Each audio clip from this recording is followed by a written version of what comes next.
Welcome to Corinth, Wanderer. I have a special visit planned for you today. It's an intimate, informative look into the daily lives of Greek women. It's amazing what women could accomplish while men spend all day trying to out-debate each other at assembly meetings.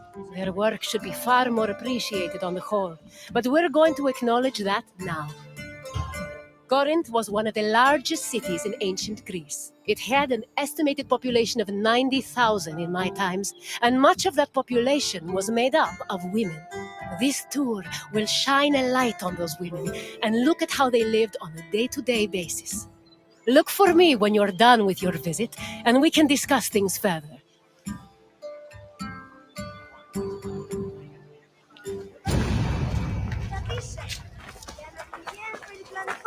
Young girls growing up in ancient Greek cities were usually raised by a nurse. They mostly stayed in the women's quarters of the house, the gunaikon, where they spent their time spinning threads and weaving. While there is not much historical evidence of young girls at play, especially compared to boys, it was still known to happen. For example, an ancient terracotta group depicts two girls playing ephedrismos.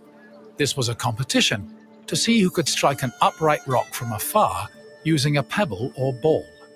The game's loser had to close their eyes and carry the victor until they managed to touch the same rock with their hands.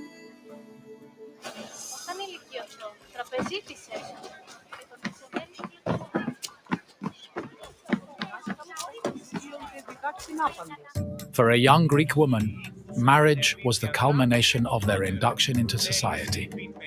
The average life expectancy for women was about 40 years, so most marriages took place when the bride was 14 or 15 years old. The marriage did not require her consent either. Instead, she was passed on from the protection of her father to that of her husband. Married women were not technically citizens at the time and lacked the rights that came with official citizenship. However, they did receive a dowry that only they were allowed to spend, but in the event of a failed marriage, the dowry was returned to the bride's father. After the marriage was consummated, the woman's status changed from being a maiden to a bride. She remained a bride until the birth of her first child, wherein she officially became a woman.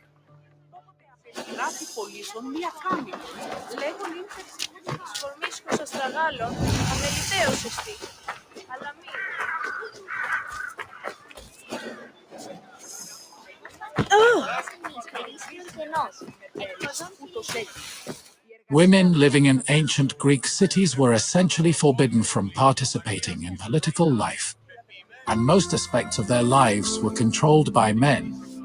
Their most important responsibilities were running the household and giving birth to children, preferably boys.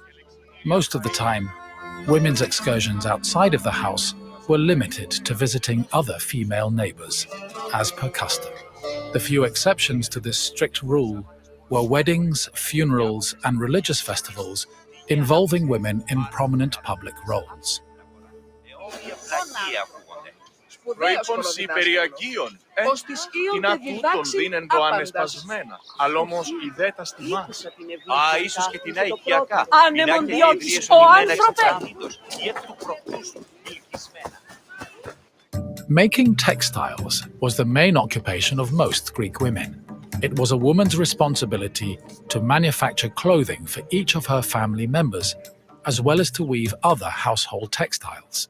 Women with exceptional weaving skills were believed to make excellent wives, and weaving in general was seen as a very attractive quality. For example, Homer describes Odysseus's devoted wife Penelope as spending most of her days weaving at the loom.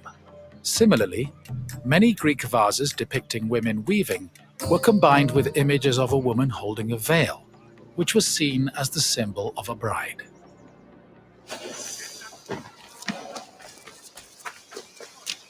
Ancient Greek women cooked in their house's kitchen area.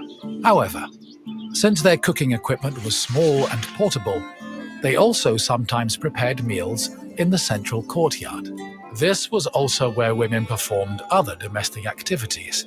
These activities were rarely seen by visiting men or passers-by, because the architecture of classical Greek houses facilitated the social norm that women should never be seen at work.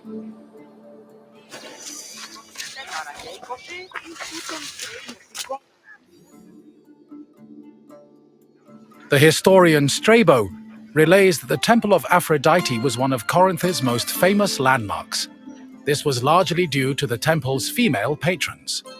These hetairai, as they were called, were donated to the goddess by both men and women. According to Strabo, the Temple of Aphrodite contributed greatly to Corinth's wealth. The hetairai were the temple's main attraction, and many visitors came to Corinth in search of their company, for which they spent frequently and frivolously.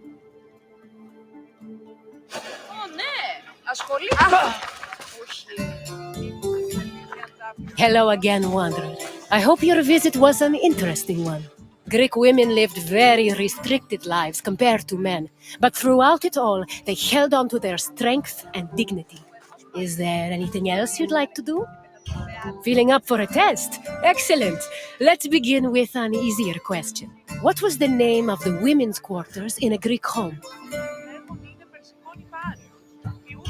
Correct! The gynekon was where young girls spent their days weaving and spinning threads.